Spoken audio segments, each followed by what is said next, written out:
Shalom, perkenalkan nama saya Jen Rifani Parinding. Saya mahasiswa dari Institut Agama Kristen Negeri Toraja, jurusan Pendidikan Agama Kristen, kelas C semester 4. Di sini saya akan membahas tentang keterampilan mengelola kelas. Bagian yang pertama yaitu pengertian keterampilan mengelola kelas. Keterampilan merupakan kemampuan dasar yang melekat dalam diri seseorang yang kemudian dilatih dan dikembangkan secara terus-menerus dan berkelanjutan. Ya, secara mendasar keterampilan merupakan kemampuan yang ada dalam diri seseorang semenjak orang itu lahir. Dalam hal ini, keterampilan dapat mengalami perkembangan atau peningkatan dalam proses belajar atau didasari dengan adanya berbagai ilmu pengetahuan. Keterampilan mengelola kelas adalah keterampilan guru dalam menciptakan dan memelihara proses belajar mengajar yang optimal. Kemudian selanjutnya, tujuan pengelolaan kelas. Ya, adapun tujuan dari pengelolaan kelas ini adalah sebagai berikut. Bagian yang pertama yaitu menciptakan dan memelihara kondisi belajar yang optimal. Yang kedua, mengembalikan kondisi belajar yang optimal. Kemudian yang ketiga, mendorong siswa mengembangkan tanggung jawab individu terhadap tingkah lakunya. Kemudian yang keempat, membangun siswa untuk mengerti tingkah laku yang sesuai dengan tata tertib kelas dan memahami bahwa teguran guru merupakan suatu peringatan dan bukan suatu kemarahan. Kemudian yang kelima yaitu menimbulkan rasa berkewajiban, melibatkan diri dalam tugas serta bertingkah laku sesuai dengan aktivitas kelas. Kemudian selanjutnya yaitu prinsip-prinsip pengelolaan kelas. Bagian yang pertama yaitu kehangatan dan keantusiasan.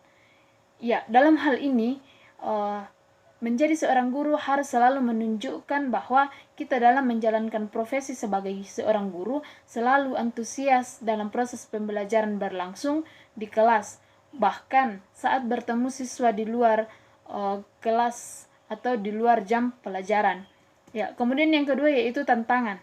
Tantangan dalam hal ini yaitu penggunaan bahan-bahan yang menantang akan meningkatkan gairah belajar seorang siswa.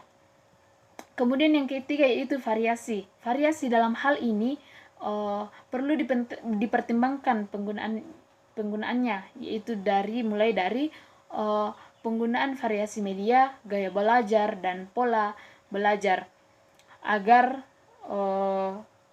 pola interaksi agar dalam suatu proses belajar mengajar dapat berjalan dengan optimal.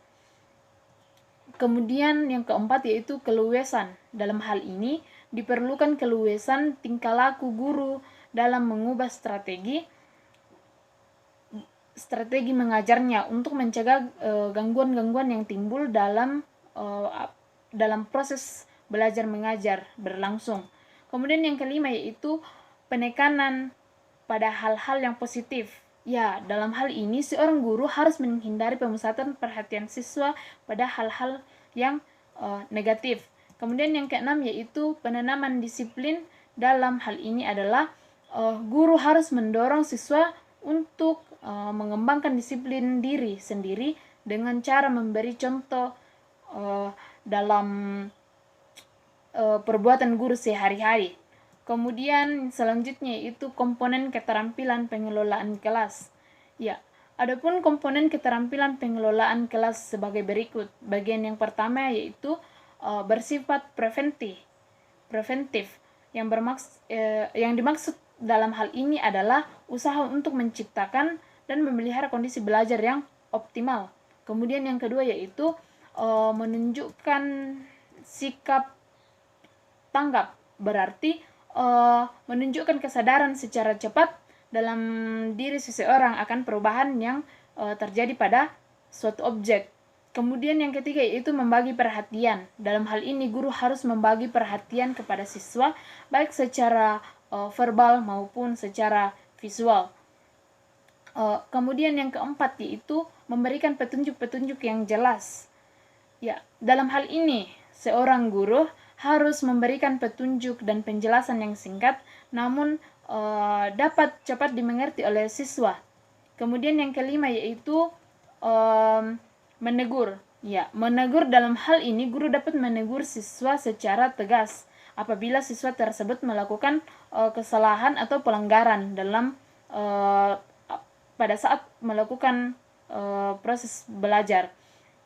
Namun guru juga harus menegur dengan tidak kasar atau tidak memaki-maki siswa agar mental diri siswa tersebut tidak terganggu.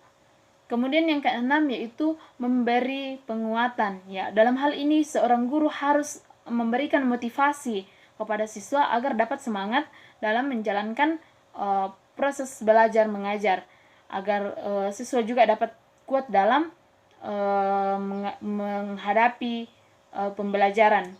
Kemudian yang selanjutnya yaitu hal-hal yang harus dihindari. Hal-hal yang harus dihindari yaitu yang pertama, campur tangan yang berlebihan, yang kedua, ketidaktepatan memulai dan mengakhiri kegiatan, yang ketiga, penyimpangan, yang keempat, bertele-tele, dan yang kelima, pengulangan penjelasan yang tidak perlu.